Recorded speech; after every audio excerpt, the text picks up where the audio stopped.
Fool's Crow is, I think, super important for two reasons. The first is that it gives a very realistic and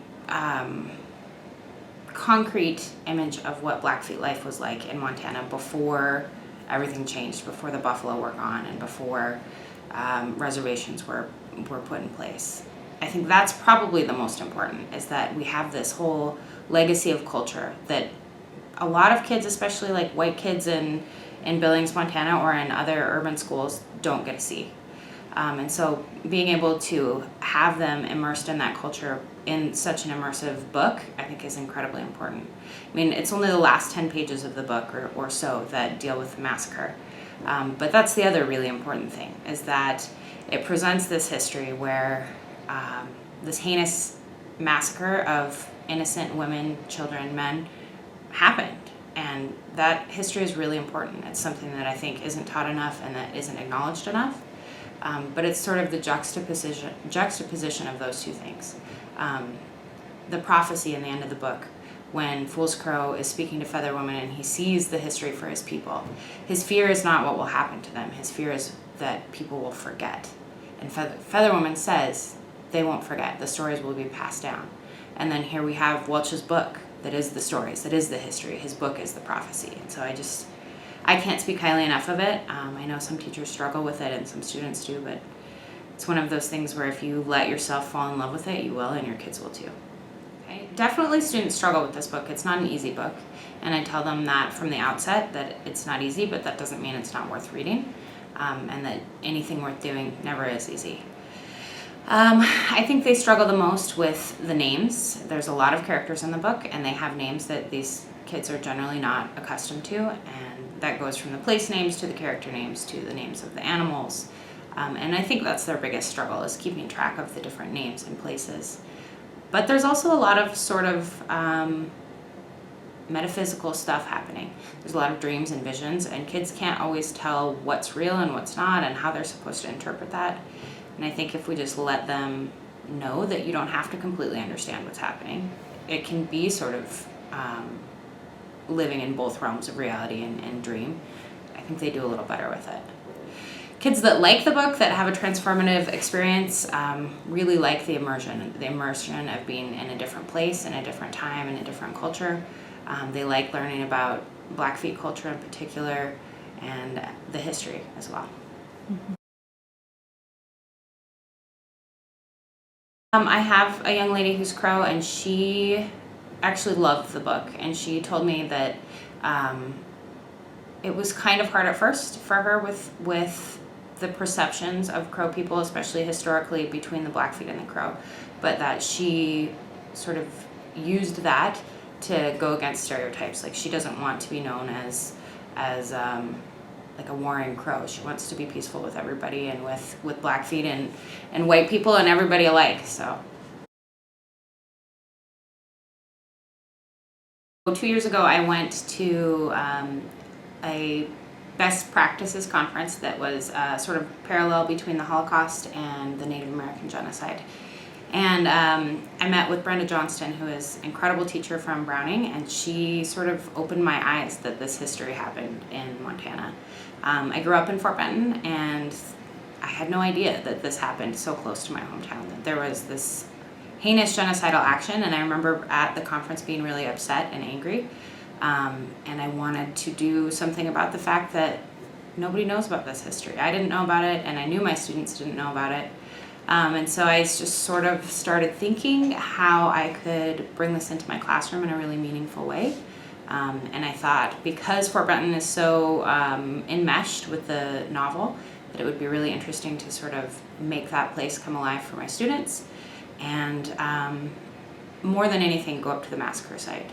I went to Europe for 3 weeks and visited former concentration camps, and going to those places sort of made those events of the Holocaust real for me. So I figured that if I took my students to this massacre site, it would make that place and that history real for them as well.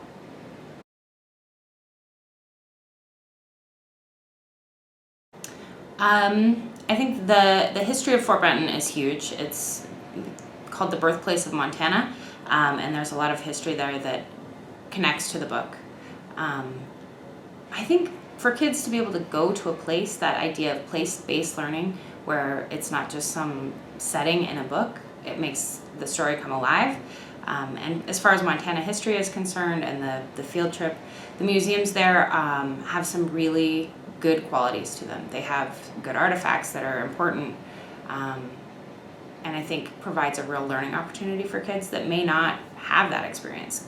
I don't know that kids are going to museums in Montana on their own, and certainly not to museums where there's Native American art that are on display.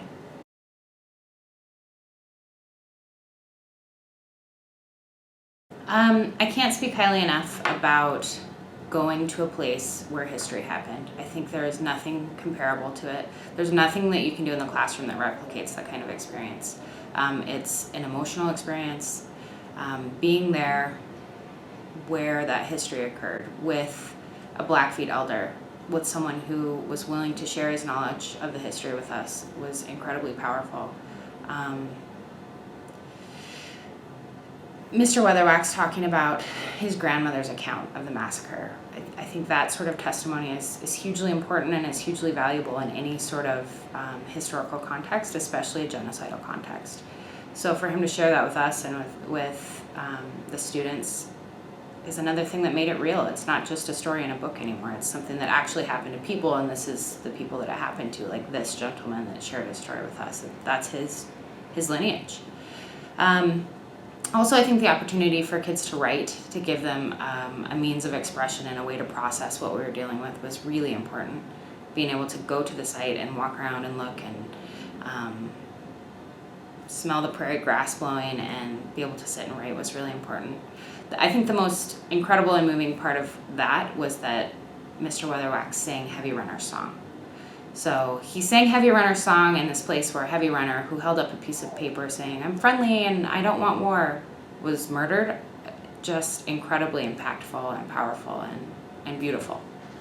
As Mr. Weatherwax was speaking, I saw one of my students, who is Crow, I saw her tear up, and so I just moved and stood by her. I didn't want her to feel alone, and just that I was there at least, so she had somebody. Some of my other students I saw sort of close inward a little bit and process. One student I spoke to after the field trip said he was so angry that he was disgusted at humanity, that we were just horrible people.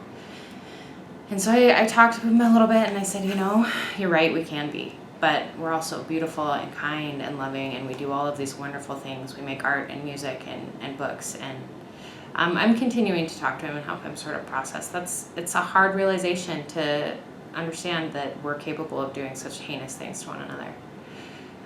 I think the opportunity to write and to talk and to share and sort of debrief as we process the trip was really important for those students. They have to have somewhere to put all of that and some way to get through it.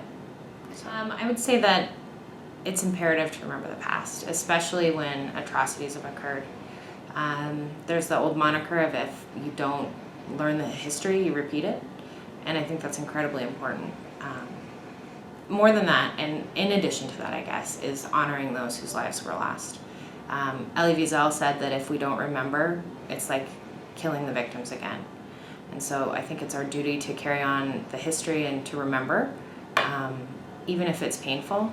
I think that there has to be some acknowledgement. And you and I and our kids don't have to feel guilty. That's not something that we took part in. But to acknowledge it, to remember it, and to move forward in a healing way, I think is incredibly important.